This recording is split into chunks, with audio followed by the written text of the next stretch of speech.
They didn't just fire me, they triggered a compliance review that put our biggest client contract on hold. 4 sentences, 1 system inbox. And the day HR processed my exit, a file refused to close because my boss had signed off on something he couldn't prove. And once compliance starts asking questions, they don't stop. Not until the answers match the documentation. My boss thought he was removing a problem. He didn't realize he was creating one. By the time the audit committee got involved, by the time external counsel was retained, by the time the client contracts were put under review, it was already too late. If you leave now, you'll miss the moment the system turns on the person who thought he was untouchable. This is how it started. A conference room on the 11th floor, frosted glass, a dying ficus in the corner that nobody had watered in months. 3 people in the room, me, my boss's absence, and 2 men from HR who wouldn't meet my eyes. The paperwork was already printed. The decision had been made weeks ago. I was just there to sign. Performance concerns, strategic realignment, mutual agreement. I signed where they pointed. I nodded when they expected me to nod. I shook hands with people who were already thinking about their next meeting. What none of us knew, not me, not HR, not the vice president who had orchestrated my removal, was that my termination would trigger an automatic review. Company policy. When a senior employee in a risk function exits, compliance conducts a file check. Routine, perfunctory. Except my file had an open item. An email I had sent to a functional inbox 93 days earlier. An email documenting a concern that had been overruled. The file couldn't close until someone verified that everything was in order. Everything was not in order. And that's when the timeline changed. I didn't realize it at the time, but the moment I signed that paper, something else started moving. Not loudly, not publicly. And once it did, it didn't need me anymore. For the next 7 months, decisions were made in rooms I wasn't allowed to enter. Emails were forwarded to people I didn't know. Questions were asked that no one wanted to answer out loud. At first, nothing looked wrong. Everyone kept working. Meetings stayed on the calendar. Smiles stayed in place. That's the part people don't understand. This didn't look like a disaster. It looked like business as usual. Until one day, someone realized the file hadn't closed, and by the time they tried to fix it, it was already too late. There was one moment, one signature, one choice, where this could have ended quietly. That moment passed. What followed didn't destroy anything immediately. It trapped it. And if you stay until the end, you'll see exactly when they understood that the problem they thought they had removed was never the real one. My name is Rachel. I was 41 years old when I was terminated from Ashford Klein Technologies, where I had worked for 14 years, Senior Director of Operational Risk. It sounds bureaucratic because it was. I identified things that could go wrong before they went wrong. I built systems, flagged anomalies, ensured that when something failed, we knew about it before our clients did. I was good at my job. The audit results proved it. The client retention numbers proved it. The fact that my frameworks were still in use 2 years after I built them proved it. What none of that captured was how I was perceived. In 14 years, I had learned the unwritten rules. When to speak. When to let someone else present an idea I had planted 3 meetings ago. Which battles mattered, and which ones would only make me look difficult. I wasn't invisible. I was reliable. And in corporate environments, reliability is a form of invisibility. You don't notice systems that work. That made me easy to underestimate. My boss was Gregory Hale, Vice President of Enterprise Operations. He had been promoted 2 years earlier from a different division, a division that didn't require him to understand risk frameworks or audit protocols. Gregory wasn't cruel. He didn't yell. He didn't create a hostile environment in any way that would survive an HR complaint. What Gregory was, fundamentally, was insecure. He had a title that required expertise he didn't have. He managed people who understood systems he couldn't explain. And he compensated the way insecure people do, by controlling information, claiming credit, and ensuring that anyone who might expose his limitations was kept at arm's length. I was a threat to Gregory. Not because I wanted his job. I was a threat because every time I explained a control framework, every time I walked through an audit finding, I reminded him of the gap between his title and his capability. He never said it directly. He didn't have to. I could see it in the meetings scheduled without me, the recommendations that disappeared into his inbox and resurfaced as his initiatives. The presentations where my slides appeared under his name, edited just enough to remove my fingerprints. I accepted it.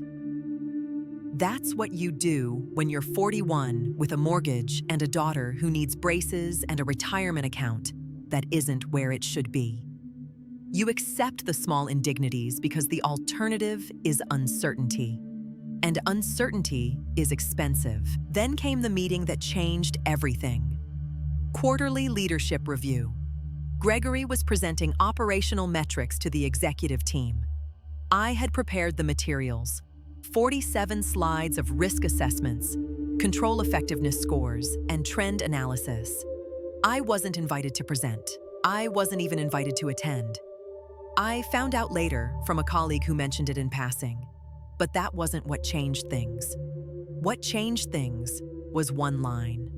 One sentence that Gregory apparently said when the chief operating officer asked about the risk methodology. According to 3 people who were in the room, Gregory said, "Rachel built the framework. She's reliable, but reliability isn't leadership. That's why I'm presenting, to show how we're evolving beyond the basics." Reliable, beyond the basics. 14 years of frameworks that had saved the company millions in audit findings and client penalties. 14 years reduced to the basics. I found out on a Tuesday. I didn't react. I didn't send an email. I didn't request a meeting. I just wrote it down. Date, time, source, quote. Documentation was my job. It was about to become something else. The performance improvement plan started in March. Gregory called it a development opportunity.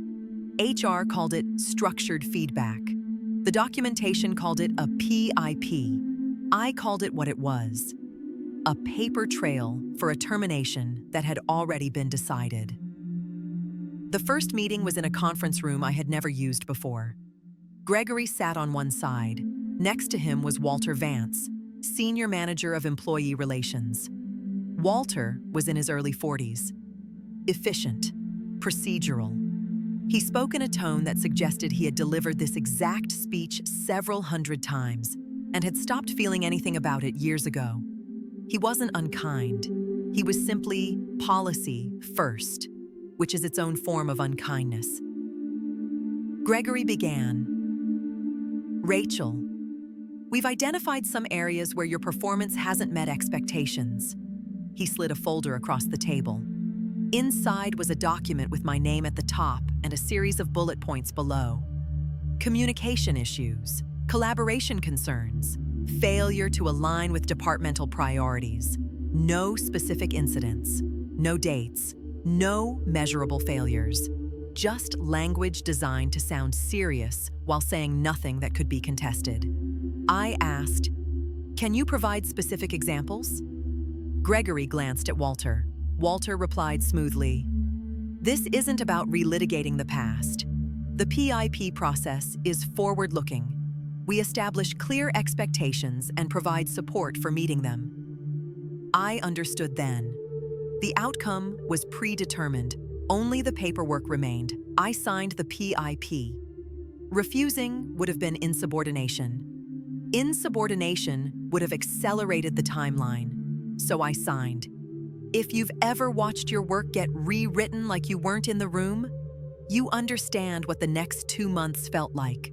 weekly feedback sessions with Gregory, vague concerns, unmeasurable goals, targets that shifted whenever I got close to meeting them.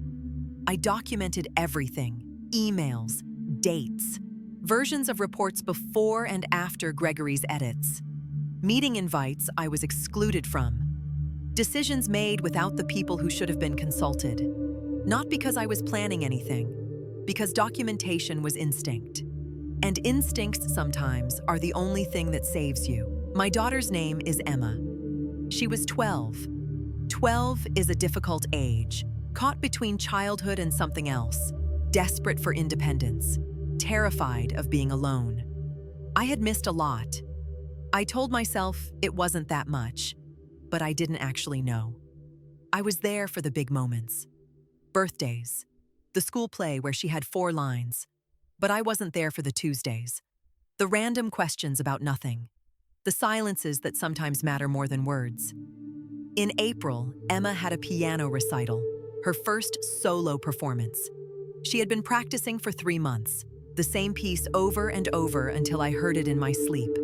I promised I would be there. Front row. I put it in my calendar. I blocked the time.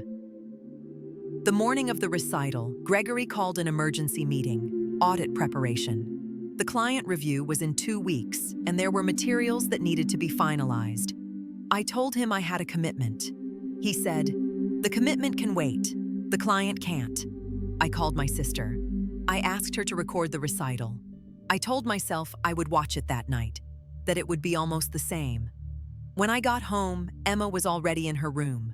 My sister said she had done well. She said Emma had looked for me in the audience. I knocked on Emma's door. I told her I was sorry. I told her work had been crazy. I told her I would make it up to her. She said, "Okay. Just okay." No anger, no tears, quiet acceptance. That was worse. I didn't sleep that night. I kept thinking about her looking for me in the audience, looking and not finding. That was the cost. That was what 14 years of reliability had purchased. An empty seat at a piano recital, and a daughter who had stopped expecting me to be there. 2 weeks before my termination, there was an incident. The company was preparing for a major client audit. Healthcare conglomerate. $40 million annual contract. Their compliance team was reviewing our security protocols, our data handling, our documentation practices. I had been preparing the materials for 3 months. Risk assessments, control matrices, evidence packages. The week before the audit, Gregory called a meeting with the client team. I was not invited. I found out afterward what had happened. Gregory had presented my materials as his own, standard practice, but he had modified them. He had removed several pages from the risk assessment, pages documenting known vulnerabilities in our data handling. The vulnerabilities weren't critical. They were issues we had identified, flagged, and were remediating. Standard practice was to disclose them proactively, show the client we took self-assessment seriously. Gregory decided disclosure was unnecessary. He thought it would raise questions we didn't need to answer. I found out on a Thursday. The audit was Monday. I went to Gregory's office. I explained calmly that removing the disclosure was a mistake. The vulnerabilities were already in internal systems. If the auditors found them independently, and they would, the omission would look like concealment. Gregory said, "I appreciate your input. The decision has been made." I asked if I could escalate to the chief risk officer. Gregory said, "That won't be necessary." That's when I sent the email, 4 sentences, professional, factual. I summarized my concern. I noted that the decision to proceed without disclosure was made by Gregory Hale. I documented the date and time. I sent it to the internal compliance inbox. Not a person. A functional mailbox that collected documentation for regulatory purposes. And then I went home. The audit happened. The auditors found the vulnerabilities. There were questions. The client requested a formal response explaining why the issues hadn't been disclosed proactively. I wasn't part of the response team. By then, the PIP had progressed to its inevitable conclusion.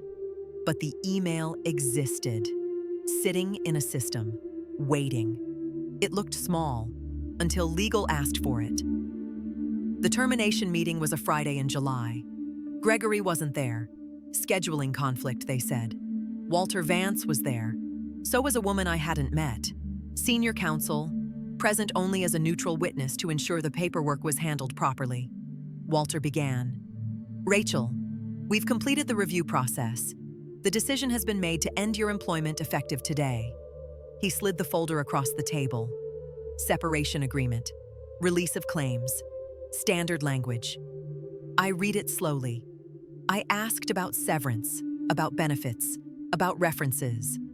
Walter answered in the same measured tone he always used.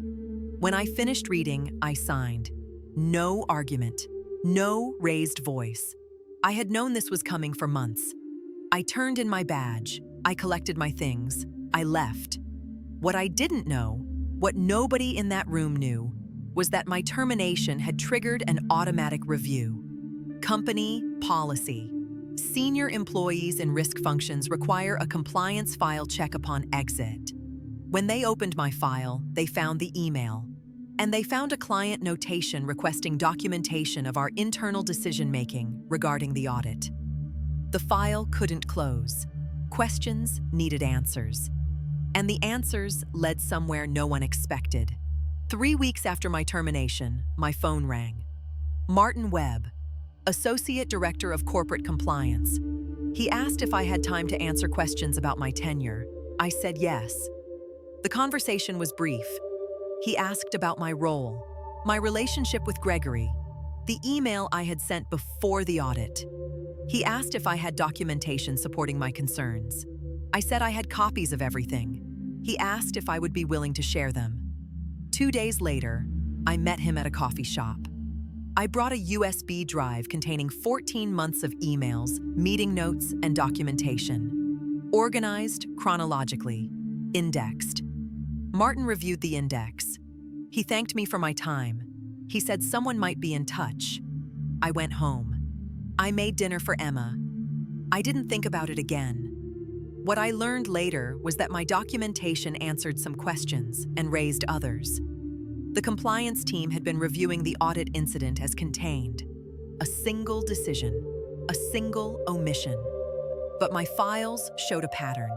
Gregory making decisions without documentation, presenting assessments he hadn't read, modifying reports to remove findings he found inconvenient. Each incident was small. A modified slide, a removed paragraph, a meeting held without the right people. Together, they painted a picture of systematic failures. Failures with implications for client contracts, regulatory filings, representations to the board. Compliance escalated to the chief risk officer. The CRO escalated to legal. Legal escalated to the audit committee. Within 48 hours, legal issued a litigation hold.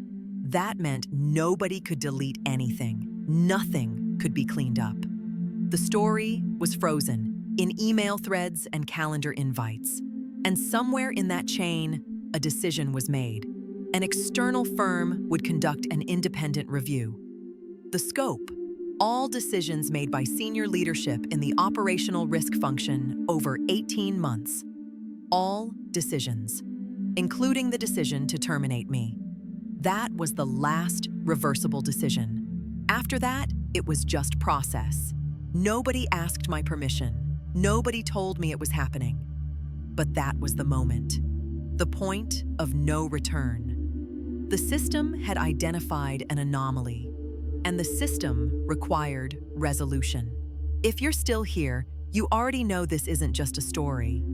If you want to hear how it ends, and what satisfying really sounds like, subscribe now. Summer became fall. Emma started 7th grade. I found a rhythm in unemployment that surprised me. I woke when I woke. I made breakfast. I walked Emma to her bus stop, something I hadn't done in years. I applied for jobs. Some interviews went well, some didn't. But I wasn't desperate. The severance covered 6 months. I had savings beyond that. What I didn't have was the constant pressure, the emails demanding immediate response, the Sunday nights spent preparing for Monday mornings. I didn't realize how heavy it had been until I put it down. Emma noticed. She didn't say anything directly. 12-year-olds don't. But she started talking to me more. About school, about friends, about a boy she maybe liked but wasn't sure. I listened. I asked questions. I tried not to give advice unless she asked. One evening in October, she paused our movie. She said, "Mom, are you okay? With the job thing?" I said, "I'm okay. It's been an adjustment, but I'm okay." She nodded. "You seem different." "Not bad different," I asked. "Different how?" She shrugged. "More here. More here." I thought about that for a long time after she fell asleep. As opposed to where? Somewhere in my head, worrying about Gregory's latest attempt to undermine me? Yes, exactly that. I had been somewhere else for years, present in body, absent in every way that mattered. My daughter had noticed. She just hadn't said anything, because she thought that's how it was. I didn't hear anything from Ashford Klein. I didn't expect to. What I didn't know was that the external review had started. A team of consultants was on site, interviewing employees, reviewing documentation, constructing a timeline. Gregory was cooperating. He had no choice. But the consultants weren't just asking questions. They were cross-referencing answers with documentation. The documentation didn't match the story Gregory was telling. The audit omission was the center, but it wasn't the only finding. Repeated patterns, decisions made without approval, risk assessments modified after the fact, client communications that misrepresented internal findings. None of it rose to fraud. Not technically, but it violated internal policies, created liability exposure, called into question representations made to clients and regulators. All of it traced back to Gregory. The board had questions. The client had questions. The questions weren't going away. In November, I received a letter, formal, from the Office of General Counsel. The company had completed an independent review. As a result, they had determined that my termination had been conducted inconsistently with internal policies and procedures. The language was careful, legal, designed to say as little as possible, no apology, no admission, but an offer. Reinstatement effective immediately in an equivalent role, plus a settlement representing back pay and additional compensation. The number was significant, more than I expected. I read the letter 3 times, then I called the number at the bottom. The conversation was brief. The lawyer couldn't discuss details of the review or actions being taken with other employees. I asked whether Gregory Hale was still employed. Pause. He said, "I can't discuss personnel matters relating to other employees." I didn't need him to. The answer was in the silence. I declined the reinstatement. I accepted the settlement. I didn't want to go back. Not to that building. Not to that version of myself. The paperwork was completed within a week. I never spoke to anyone at Ashford Klein again. Gregory was terminated for cause in December. I learned this months later through a former colleague. The official reason, violation of company policy. The real reason, everything the review had found. He didn't fight it. He couldn't. The documentation was too clear. I heard he was consulting now. Independent work, smaller clients. I didn't reach out. I didn't want him to know I was watching. The truth is, I wasn't. I had stopped thinking about Gregory months ago. The space he had occupied in my head had been filled with other things. Better things. January. New Year. I accepted a position at a smaller company, Director of Risk Operations at a regional financial services firm. 40 employees. Less money, less prestige, more time. My first day, the CEO, a woman in her 50s who had founded the company 20 years earlier, took me to lunch. She asked about my background. I gave her the abbreviated version. When I finished, she said something unexpected. The companies that chew people up are usually the ones afraid of what those people know. I thought about that for a long time. The work was different, quieter. I could see the impact of decisions in ways that had been invisible at Ashford Klein. I left at 5 most days, sometimes earlier. Emma stopped asking if I was okay. She started assuming I was. We developed routines, dinner together, homework at the kitchen table, shows we watched in sequence, arguing about plot points. One evening, she asked about my old job. "Do you miss it?" I said. "I miss some of it. Feeling like I was building something, some of the people." She asked, "But?" I said, "But I don't miss what it cost." She nodded. "Mom?" "Yes?" "I'm glad you got fired." I laughed. Genuine, unexpected. "That's a strange thing to say." She shrugged. "I know, but you're here now." I said, "More here." She smiled. "Yeah, more here." Sometimes I think about that email. 4 sentences, a compliance inbox, nothing dramatic, nothing clever. If I hadn't sent it, I probably would have disappeared quietly.